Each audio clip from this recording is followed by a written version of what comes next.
우리는 지난주 마가복음 30부분을 다뤘습니다. 마가복음은 공간복음이다라고 하는 것을 말씀드렸습니다. 생각이 날 거예요. 사복음서 가운데 마태, 마가, 누가복음 이 세 복음서는 같이 본다라고 하는 그런 의미에서의 공간복음이라고 말씀을 드렸습니다.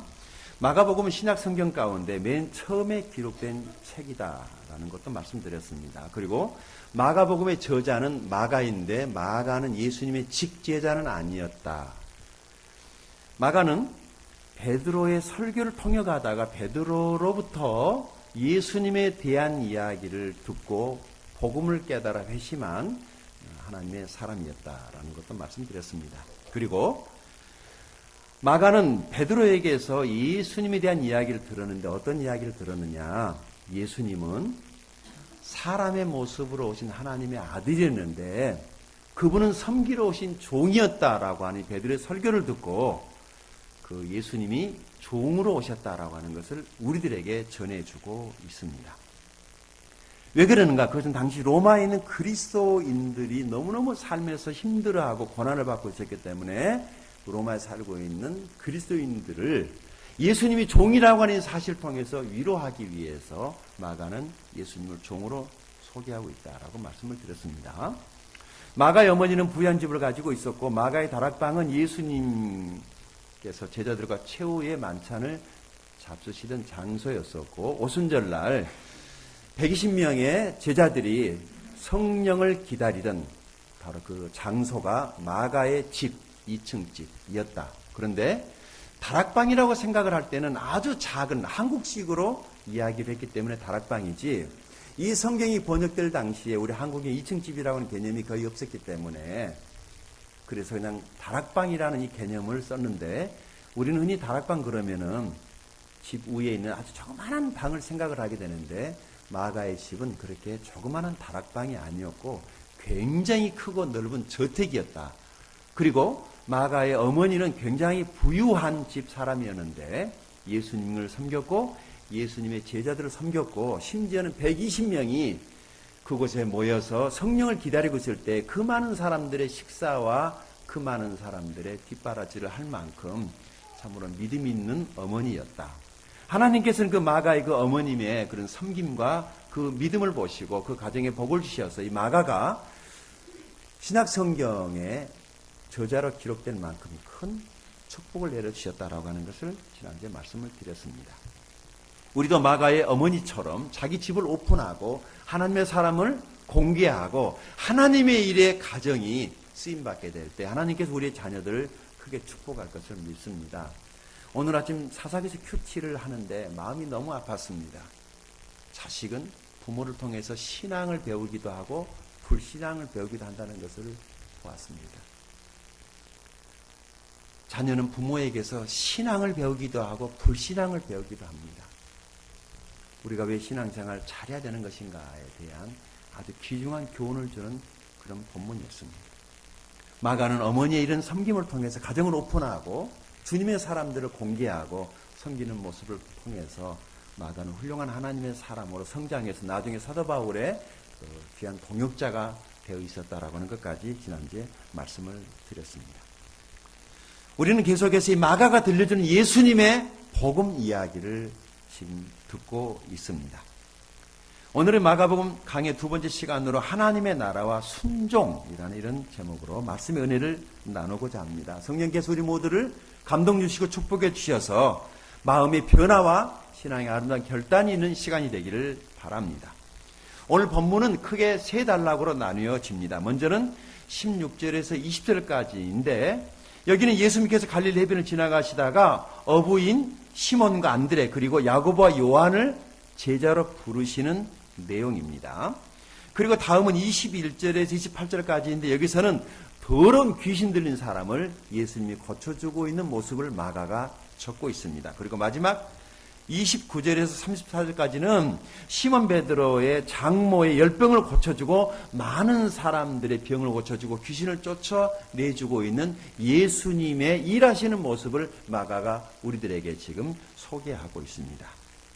이 단락마다 영적인 교훈들이 있습니다. 어떤 교훈들이 있을까요? 공통된 교훈 하나는 하나님의 나라는 순종함으로 삶에서 실제 경험되어진다라고 하는 것입니다.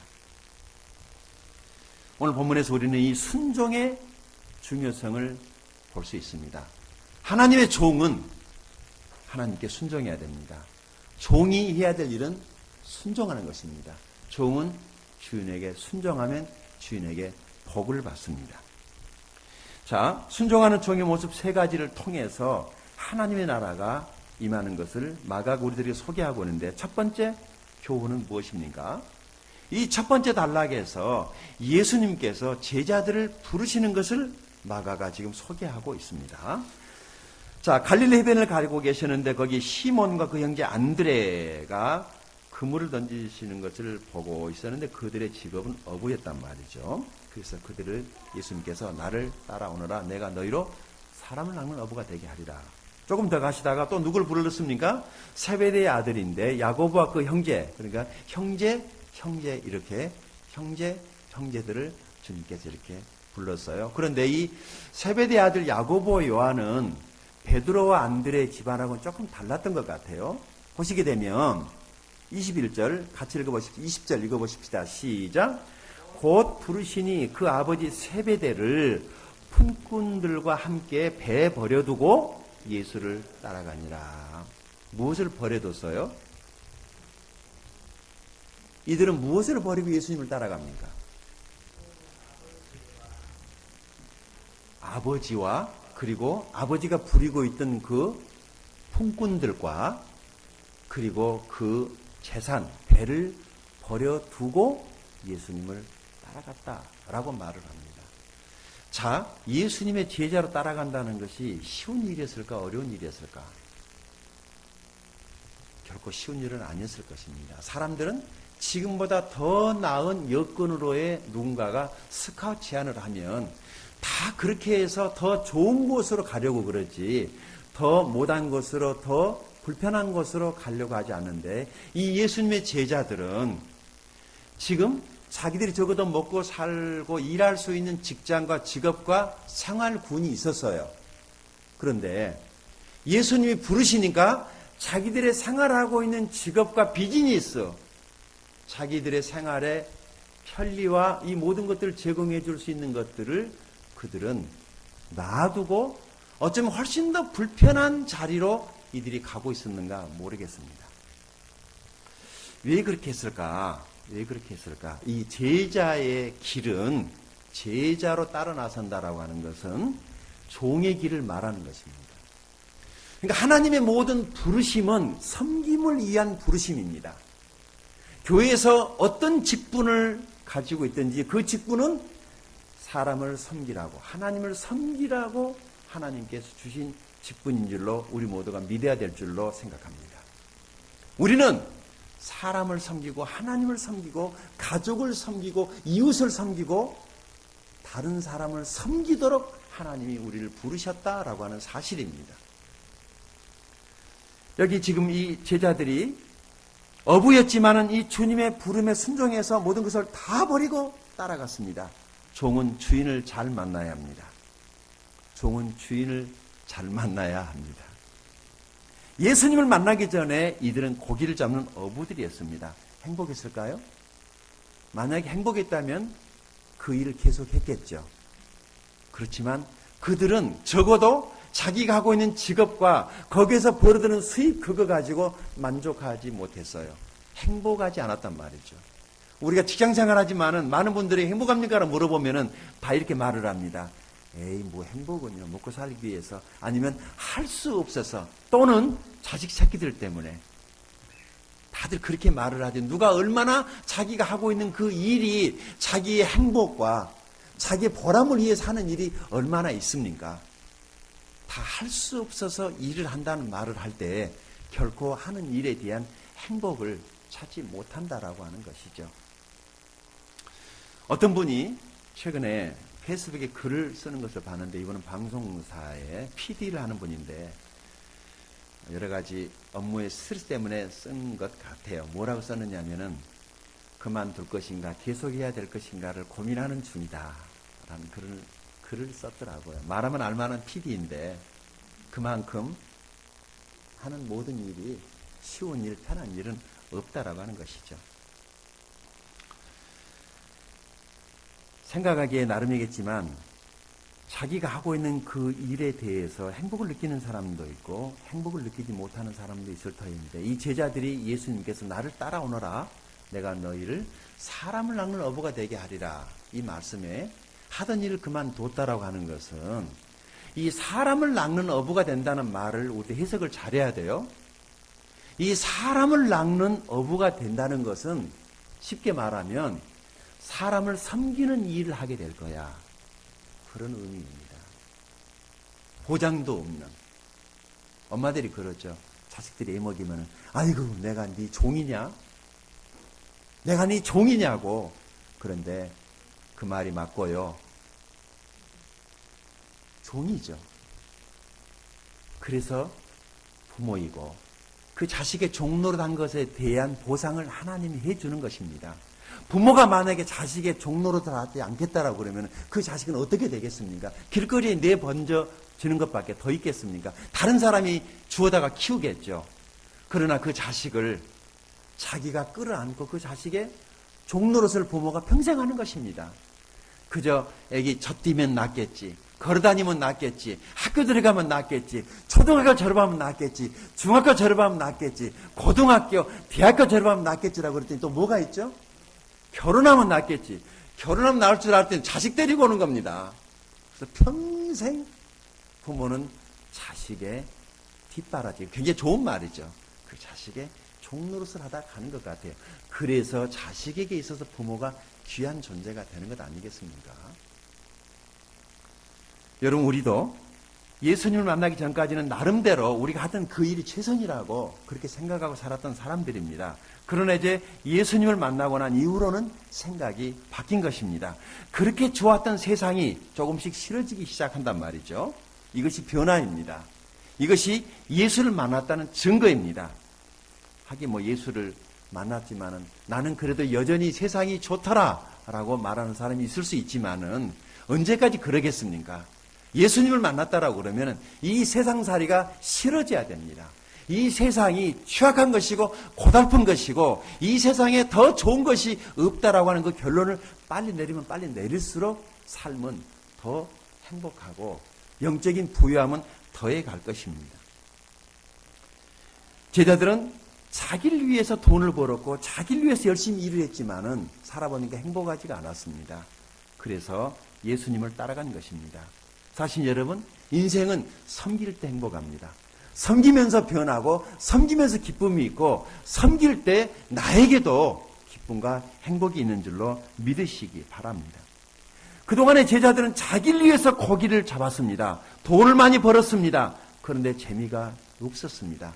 돈은 많이 벌었는데 재미가 없었단 말이죠. 세상은요, 돈이 많이 있으면 자기를 대우해주고 대접해줄 줄로 착각을 하고 사람들은 돈을 많이 벌어야 된다라고 생각을 하는데, 물론 돈은 좋은 것이죠. 그런데 내가 돈이 많이 있다고 해서 나를 대접해 주지는 않습니다. 부자들 보십시오. 그 부자들이 사람들에게 대접받는 부자들을 보셨습니까? 그렇게 사람들이 부자라고 그래서 그 사람을 대접하는 것 같지는 않더라고요.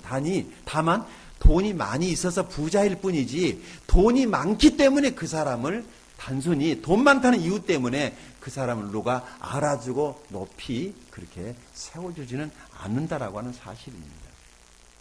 그래서 많은 사람들이 더 많이 가져보려고 몸부림을 쳐보지만은 많이 갖는다라고 해서 사람들이 존경해 주거나 섬겨주는 사람은 없기 때문에 부자들은 상당히 외롭다고 그래요.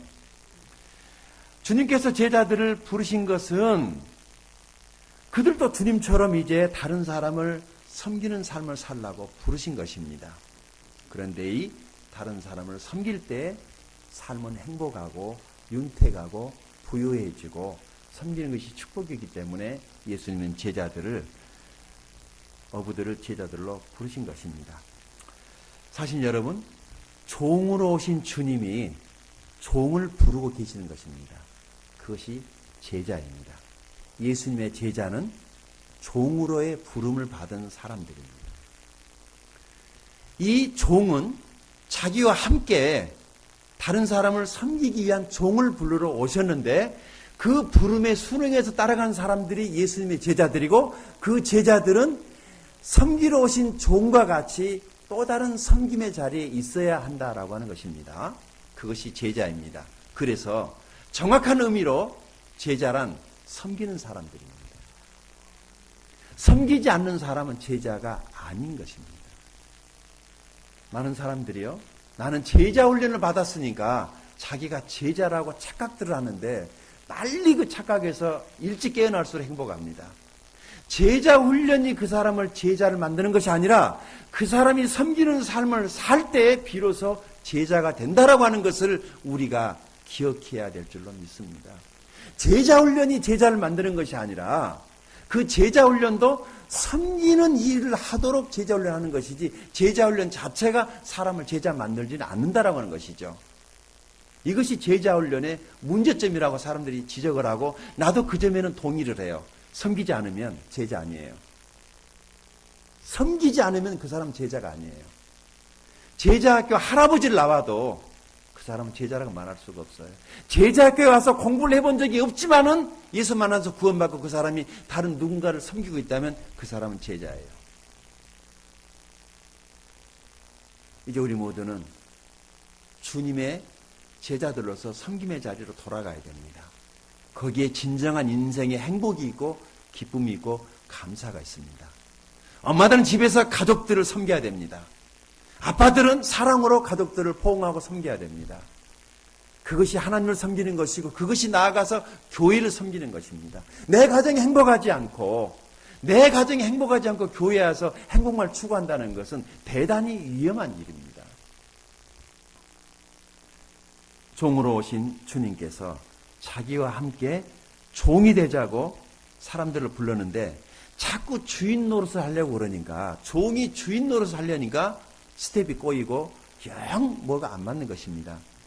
여러분, 예수님의 제자는 섬김을 위한 종들로 하나님이 불렀다라고 하는 사실을 기억할 수 있기를 바랍니다. 우리 예수님은 섬기러 오신 하나님의 아들이십니다. 그분이 우리를 어떻게 섬기셨습니까? 십자가에서 못 박혀 죽으시고 피를 흘려서 자기 목숨을 우리의 대속물로 내어주심으로 우리를 섬겨주셨기 때문에 우리가 그분을 믿음으로 구원받을 수 있는 길을 열어주셨다라고 하는 것입니다. 우리는 이 놀라운 복음을 다른 사람들에게 전하는 것이 곧 주님을 섬기는 제자의 길을 가는 것입니다. 사실 여러분, 우리는 진짜 우리 인생의 주인 되신 예수님을 따라가야 됩니다. 예수님을 따라가면 행복할 것입니다. 예수님을 따라가는 것이 제자이고 섬김의 길을 따라가는 것이 예수님의 제자라고 하는 사실을 기억할 수 있기 바랍니다. 세상의 유행을 따라가거나 돈을 따라가거나 명예를 따라가거나 친구를 따라가면 망합니다. 예수님이 우리 인생의 주인이시기 때문에 진짜 주인이신 예수님을 따라가야만이 우리 인생의 참된 행복을 누리게 된다라고 하는 말씀입니다. 두 번째. 이제 두 번째 단락은 21절에서 28절까지인데 마가복음 1장 21절 28절까지 말씀인데요. 이 두 번째 단락은 예수님께서 귀신 들린 사람을 내쫓는 모습을 마가가 적고 있습니다. 그럼 왜 마가가 예수님께서 귀신을 쫓아내고 있는 이 사실을 우리들에게 지금 적고 있는 것인가? 무엇을 지금 말하고 싶어서 이 내용을 적은 것인가? 그것은 종은 다른 사람들을 행복하게 해주는 일을 해야 한다라고 하는 것입니다. 주님은 더러운 귀신 들린 사람을 고쳐주셨습니다. 종들은 다른 사람들을 행복하게 해주는 일을 해야 합니다. 그래서 그 사람이 행복하면 그 사람의 행복이 곧 내 행복이 되기 때문에 나 행복하자고 다른 사람을 불행에 빠뜨려서는 안 된다라고 하는 것입니다. 세상은 나의 불행이 타인의 행복이 되고 나의 행복이 타인의 불행이 되기도 하지만 우리 예수 믿는 사람들은 너의 불행이 나의 불행이고 내 행복이 너의 행복이고 너의 행복이 내 행복이다라고 말하는 그런 사람들이 되어야 합니다. 우리 다른 사람들을 섬겨서 그 사람이 행복한 삶을 살아가도록 도와주는 일을 하십시다. 여기 본문을 보십시오. 예수님께서 가버나움에 들어가셨어요. 안식일에 해당에 들어가셔 가르치셨는데 이 예수님의 가르침은 달랐단 말이죠. 당시의 서기관들 율법사들이 가르치는 그 가르침하고 달랐습니다. 무엇이 달랐습니까? 여기 보세요. 22절 같이 읽어볼까요? 시작. 무사람이 그의 교훈에 놀라니 이는 그가 가르치는 것이 권위 있는 자와 같고 서기관들과 같이 아니함 일러라. 아멘. 자, 여기 지금 이 종교학자들은 궤변을 길게 늘어놓고 너무 신학적으로 어려운 이야기를 하면서 자기들은 그런 이야기를 하면서 즐겼겠죠. 그렇지만 사람들은 그 말이 무슨 말인지 알아듣지를 못했어요. 그래서 수많은 사람들이 서기관과 바리새인들에게 말씀 듣기 위해서 갔지만은 알아들을 수 없는 거예요. 자기들만의 언어, 자기들만의 어떤 특별한 원칙을 만들어 놓고 즐기고 있었기 때문에 사람들이 도대체 설교를 들어도 무슨 설교를 하는지 알아듣지를 못했단 말이에요. 그런데 예수님이 오셔서 설교를 하시는데 쉽게 말해서 서론 빼고 본론으로 바로 들어가는 것입니다. 핵심만 말해준 것입니다. 사람들이 쉽게 알아들었어요. 그런데 설교를 듣고 있던 한 사람이 갑자기 소리를 지릅니다. 예수님의 설교를 듣자마자 한 사람이 소리를 지금 지르는 것입니다. 여러분 제 설교를 듣고 있는데 갑자기 예배당 안에서 누가 벌떡 일어나가지고 막 뭐라고 소리를 지른다면 생각을 해보십시오. 어떻게 해야 되죠? 소리 지르는 내버려 둬야 입을 막아야 됩니까? 예수님이 그 사람이 입을 지금 틀어 막았어요. 예수님 쫓아가서. 왜냐하면 이 사람이 말 같은 소리 하면 하라고 내버려 뒀을 텐데 하나만 한 소리를 하고 있었거든요. 그게 24절이에요. 읽어보십시다. 시작. 나사렛 예수여, 우리가 당신과 무슨 상관입니까? 우리를 멸하러 왔나이까? 나는 당신이 누구인 줄 아노니 하나님의 거룩한 자이다 라고 말을 합니다. 예수님이 누구인가를 귀신같이 알았어요. 귀신이 귀신같이 아는 겁니다. 예수님이 딱 설교하는데 알아본 거예요. 귀신은 알아봤는데 사람들은 못 알아봅니다. 귀신은 예수가 하나님의 아들이라는 사실을 알고 떠드는데 사람들은 아직도 예수가 누구인지를 모르고 있었습니다. 그런데 왜 귀신의 입을, 소리 지르는 그 사람의 입을 틀어 막았느냐 하면은 귀신은 예수를 알아도 믿지는 않아요. 귀신은 예수를 알지만 믿을 수가 없습니다. 귀신이 어떻게 믿고 회심해서 구원받을 수가 있습니까? 귀신은 다만 시끄럽기만 해요. 요란하기만 해요. 그래서 예수님께서 그 입을 틀어막고 한마디 하십니다. 뭐라고 말씀하십니까? 25절 읽어보십시다. 시작. 예수께서 꾸짖어 이르시되 잠잠하고 그 사람에게서 나오라. 그렇게 말씀을 했어요. 그랬더니 어떻게 됐죠?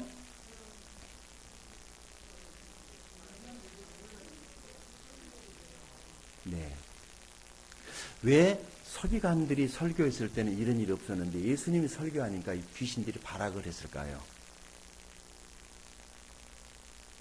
왜 서기관들이 설교를 했을 때는 이 귀신 있는 사람이 가만히 앉아서 은혜 받는 것도 눈물도 흘리고 찬양도 하고 기도도 하고 했을 텐데 왜 그때는 가만히 그곳에 있다가 예수님이 설교하니까 튀어나온 것일까요? 서기관들의 설교는 가짜였습니다. 복음이 빠진 설교, 구원이 빠진 설교, 십자가가 없는 설교, 구원받았느냐고 물어보지 않은 설교는 다 가짜 설교입니다. 여러분 예수를 믿으면 구원받습니다. 예수를 믿으면 구원을 받습니다. 이 거짓 복음, 가짜 목사, 가짜 교회가 지금 이 세상에 얼마나 많이 있는지 모릅니다.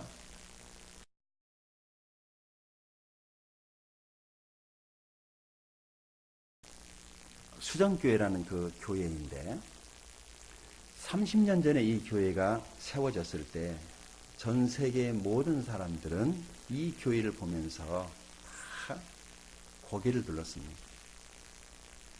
17,000여 장의 유리로만 만들어진 교회 예배당입니다. 3장인데 각각 보여주십시오. 어마어마한 예배당입니다.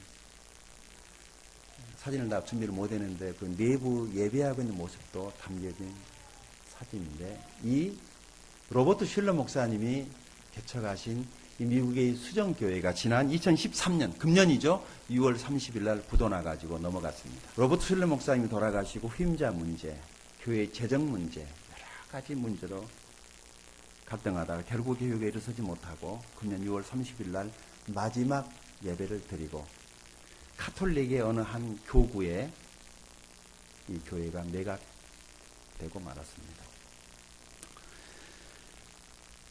숙연한 분위기 속에 드려진 마지막 예배에 2,000여 명의 교인들이 모였는데 슐러 목사의 손자였던 바비 슐러 목사님이 설교를 했다고 현지 언론들이 전하고 있는데, 이 사역을 대표하고 있는 존 칼스라고 하는 분이 크리스천 포스트디와의 인터뷰에서 당연히 교인들은 이 아름다운 예배당을 떠나는 것에 대해 슬픔을 느끼고 있지만, 이를 통해 교회라는 것은 단순히 건물이 아닌 전 세계의 희망과 치유의 메시지를 전파해야 할 교인들의 공동체라는 것을 깨달아가고 있습니다 라는 말을 했다는 거예요. 교회는 건물이 아닙니다. 교회는 사람들의 모임입니다. 많은 분들이 그 리트릿을 이렇게 댓글을 달아놨어요. 이제는 수정교회뿐만 아니라 소비주의에 물든 번영신학과 자기 만족을 위해 드리는 모든 교회들이 이 뼈아픈 반성을 통해 다시 복음, 백투더 가스플로 돌아갈 때입니다. 한 분은 양적 성장 이후 진정한 교회 역할을 하지 못한 결과가 아닐까요? 국내의 대형 교회들도 각성해야 되겠네요. 파울이란 분은 개인적으로 이 교회 앞에 살고 있는 주민으로서 이곳에 들어오는 성도들을 오랫동안 지켜봤습니다. 처음에는 이 교회를 오해했는데 일주일 내내 교회가 북적거리고 사람들이 많이 교회에 출입하는 것을 봤는데 어느 순간인가 교회가 가톨릭으로 바뀌는 것을 보았습니다. 그러니까 최근에 이 사람은 본 것 같아요. 그러니까 이 사람 볼 때도 왜 교회였는데 지금은 가톨릭 성당이 됐느냐, 이상하다 그렇게 생각했다는 것이죠. 또 한 분은 정말 가슴 아픈 일입니다. 그러나 값진 깨달음을 받습니다. 번영주의와 기복신앙의 위험성이 우리 기독교인들 속에 너무 오래 방치되어 왔다는 생각을 하게 됩니다. 마지막 한 분은 교회 본질을 잊고 어느 때부터인지 성장이 교회의 존재 이유로 전락한 한국 교회가 교훈을 받아야 되겠네요 라는 이런 글들이 써져 있는 것을 제가 인터넷에서 카피를 해가지고 왔습니다. 서기관들이 설교했을 때 그때는 왜 귀신 들린 이 사람이 입 다물고 조용히 있다가 예수님이 설교를 하니까 소리를 질렀느냐. 서기관들은 가짜 설교를 했습니다. 사람들의 귀나 간지럽혀를 주나. 예수님이 오셔서 단번에 성경에 본론으로 들어가서 하나님이 말씀하시고자 하는 말씀을 바로 전해줬을 때 귀신이 툭 튀어나온 것입니다. 저는 여기서 설교의 중요성에 대해서 말하지 않을 수가 없습니다. 여러분, 설교가 중요합니다. 설교자가 중요합니다. 여러분, 설교자를 위해서 기도하십시오. 좋은 설교자를 나에게 달라고 기도하십시오. 성도는 설교를 듣고 사는 것입니다. 좋은 설교를 들으면 삶이 윤택해지고 삶이 행복해지지만 설교, 좋지 않은 설교, 부정적인 설교, 공격적인 설교, 은혜스럽지 못한 설교를 들으면은 내 삶이 자꾸 침체에 빠집니다. 물론 듣는 나에게도 문제가 있을 수는 있지만은 보다 중요한 것은 성도는 좋은 설교자를 둬야 된다는 것입니다. 그런 의미에서 저는 좋은 설교자는 아니라고 생각을 합니다. 그러나 여러분이 저를 위해서 기도해 주셔야만 되는 이유가 있다면 제가 좋은 설교를 해야만이 여러분의 삶에 형통이 있고 여러분의 삶에 축복이 있기 때문에 저는 좋은 사람은 아니지만 제가 좋은 설교자가 되게 해달라고 여러분이 저를 위해서 기도해 주셔야 됩니다. 좋은 설교자가 필요합니다. 좋은 설교를 드려야 됩니다. 자꾸 공격적인 설교를 들으면 우리 마음이 불편해지는 것입니다. 그리고 설교를 하는 목사와 좋은 관계 속에 있어야만이 설교가 은혜스럽게 들리고 내 삶에 묶였던 것이 풀려나가는 것입니다. 목사님하고 좋은 관계에 있지 아니하면 설교가 꽈배기 꼬듯이 비밀 꼬서 들리기 때문에 삶이 계속해서 뒤엉키는 것입니다. 늘 다른 사람들하고 좋은 관계를 유지하십시오. 하나님하고 좋은 관계를 유지하십시오. 마음을 확 여십시오. 우리 이번에 침례 연식 하려고 여름 내내 닫아놨던 침례 준비실을 열었더니요, 그곳에 놔뒀던 것이 그냥 곰팡이가 슬고 어제 그 치워내니라고 아주 혼이 났습니다. 환기가 안 되면 썩지 않습니까? 영적인 것도 마찬가지예요. 폐쇄적으로 꽉 나 혼자만 잘하면 되지. 물론 좋은 일이에요. 그러나 다른 사람과도 잘해야 됩니다. 서로 소통이 되고 서로 관계 속에서 인생이 복도 출입을 하기 때문에 여러분 집을 열고 오픈하십시오. 다른 사람들과 만나십시오. 좋은 관계 속에 있으면 하나님이 우리를 축복하지 않을 이유가 없습니다. 예수님께서 설교하실 때 귀신이 깜짝 놀라서 튀어나왔던 것입니다. 우리 로버트 슐러 목사님이 심호하셨던 이 교회가 30년 전에 저렇게 무섭게 일어날 때 저는 그때 예수님을 만나서 구원을 받았습니다. 교회 안에 왔더니요, 교회가 막 부흥이, 이 교회도 부흥, 저 교회도 부흥. 제가 막 구원 받았을 때는 뭐든지 뜨겁기만 했어요. 막 교회 가면 교회마다 막 사람들이 막 몰려올 때 저는 주님을 만났거든요. 그리고 전도사로 헌신해가지고 10년 동안 빡세게 훈련받고 제가 교회를 목사 안수받고 개척할 무렵에는 이제 IMF가 펑 터지면서 사람들 생각이 확 바뀌어버렸어요. 더 이상의 교회의 성장은 없고 이제 교회가 다 침체기로 들어갈 무렵에 우리 교회가 개척을 합니다.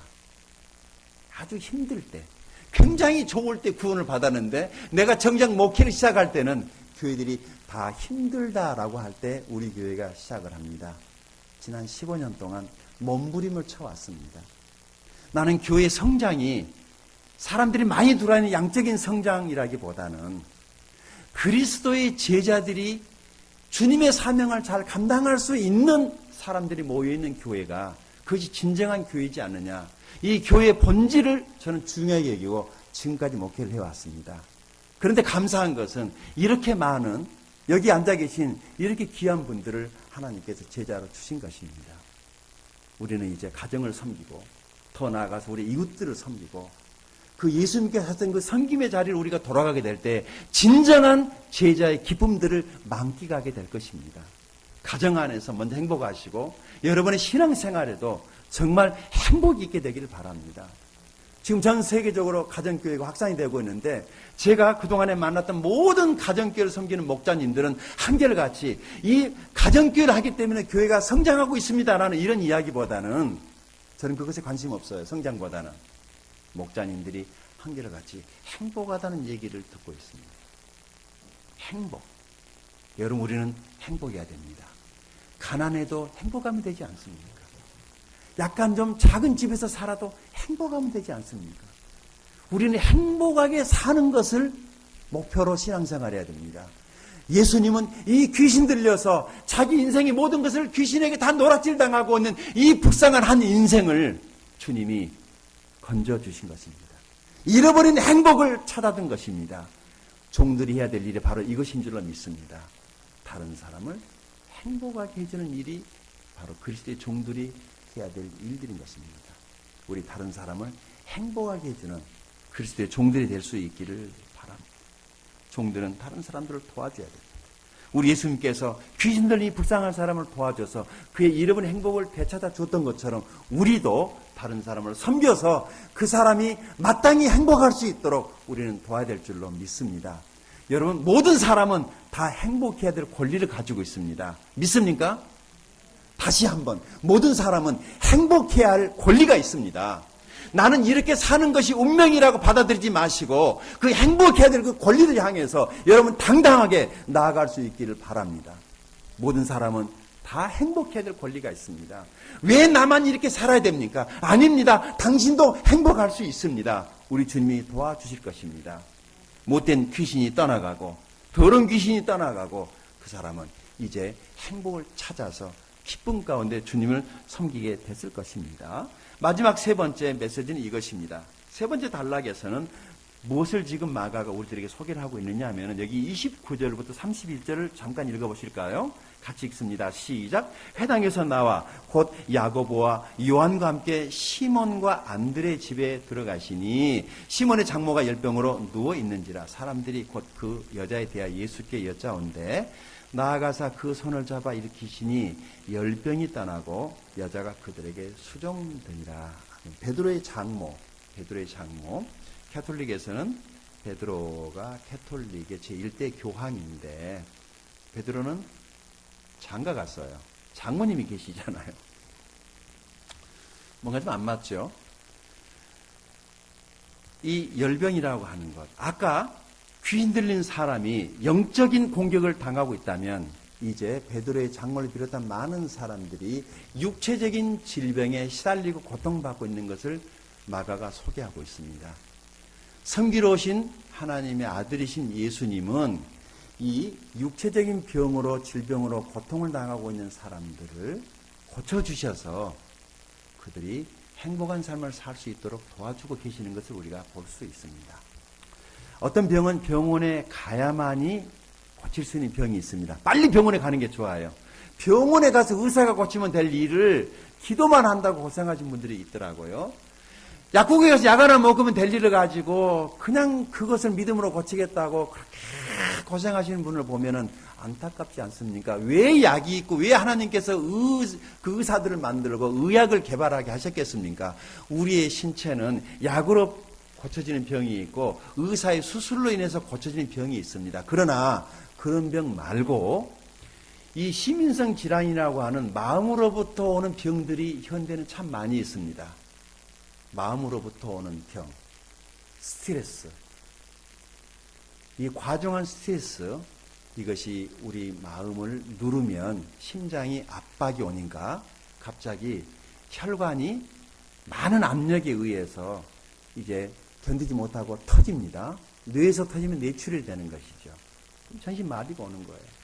그게 충격 때문이라기보다는 뇌출혈은 외부의 충격인데 뭐라고 그러죠? 뇌진탕은 보통 뇌출혈은 심장으로부터 오는 것인데 심장은 사람이 어떤 일에 억압을 받을 때 요즘에 자살하는 사람들이 막 생기잖아요. 왜 그러냐면 견디지 못해서 그런 극단적인 선택을 하는 것입니다. 현대에 암이 많은 이유가 사람들의 스트레스가 많기 때문에 그런 것입니다. 우리 몸에 그 과중한 스트레스로 인하여 생기는 여러 육체 질병들이 있습니다. 이 질병은 그 스트레스를 벗겨주면 그 병으로부터 낫는 것이 있습니다. 예수 믿고 구원받으면 우리를 누르고 있는 무거운 죄의 짐이 벗어지는 것을 느끼게 됩니다.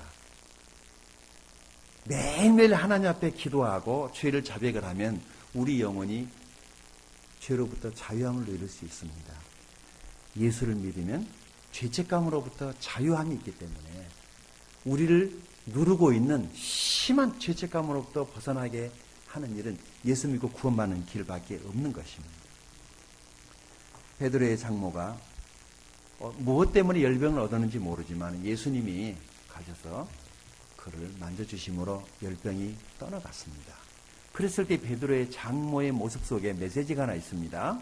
베드로의 장모는 예수님께서 자기 병을 고쳐줬을 때 어떻게 반응하고 있습니까? 예수님 땡큐 하고 갔습니까? 아니면 무엇을 했습니까? 일어나서 예수님과 그 일행들을 수종을 들었다, 섬겼다라는 그런 말씀입니다. 은혜 입은 사람이 그 은혜 갚는 일을 하는 것입니다. 이 섬김과 봉사는 누가 하락해서 하는 일이 아니라 자기가 받은 은혜가 있을 때 이것은 자연스럽게 누구나 하는 일인 것입니다. 그래서 교회에 오면은 먼저 해야 될 것이 이 일을 먼저 해야 되는 것이 아니라 하나님께 은혜 받는 것이 먼저가 돼야 됩니다. 먼저 받은 은혜가 있어야지 그 은혜 때문에 감사해서 헌신도 하고 섬기는 것이지 은혜 받는 것은 없이 일만 하려고 그러니까 사람들이 교회에 와서 너무너무 힘들다라고 그런 얘기를 합니다. 저는 우리 교회가 하나님의 은혜를 나눠주는 그런 교회가 될 수 있기를 바랍니다. 여기서 은혜 못 받으면 여러분 가정교회에 가셔서 그 목장 안에서 목원들과 같이 하나님의 풍성한 은혜를 나눌 수 있기를 바랍니다. 맛있는 것도 먹으면서 그곳에서는 여기서 못한 이야기를 거기서 하실 수 있지 않겠습니까? 거기 모여서 모이는 그 교회도 하나님 기뻐하시는 교회이기 때문에 이제 우리의 교회는 주일에는 목장 연합으로 모이는 주일 예배가 있지만 일주일에 한 번은 목자님들의 집에서 모이는 가정교회가 있습니다. 목자님들 집에서 모이는 그 목장교회에서도 하나님의 은혜를 경험하는 저와 여러분이 될 수 있기를 바랍니다. 소문을 듣고 사람들이 몰려왔습니다. 그런데 예수님이 어떻게 했습니까? 34절 같이 읽어보십시다. 시작. 예수께서 각종 병이 든 많은 사람을 고치시며 많은 귀신을 내쫓으시되 귀신이 자기를 알므로 그 말하는 것을 허락하지 아니하시니라. 아멘. 떠들지 말라는 거죠. 떠들지 말라는 것이죠. 말씀을 정리합니다. 종은 열심히 일을 해야 됩니다. 종에게 할 일이 없다는 것은 그 종이 무능하다는 증거입니다. 종에게 일이 많이 맡겨졌다는 것은 그 종이 일을 잘한다라고 하는 것의 증거입니다. 종에게 어려운 일이 맡겨졌다는 것은 그 종이 그만큼 일 해결 능력이 있다는 것입니다. 우리에게 일을 맡겨주신 하나님을 찬양하십시다. 우리 모두는 다 한두 가지 이상의 문제들을 가지고 있는데 그것은 우리가 능히 다 감당할 수 있는 것이라는 것을 깨달으시고 주님을 의지하심으로 그 모든 문제들을 넉넉하게 잘 이겨서 하나님께 칭찬받는 저와 여러분이 될 수 있기를 바랍니다.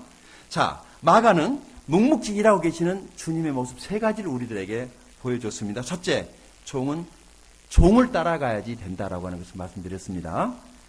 제자의 길은 종의 길이다. 두 번째, 종은 다른 사람을 행복하게 해주는 일을 해야 된다.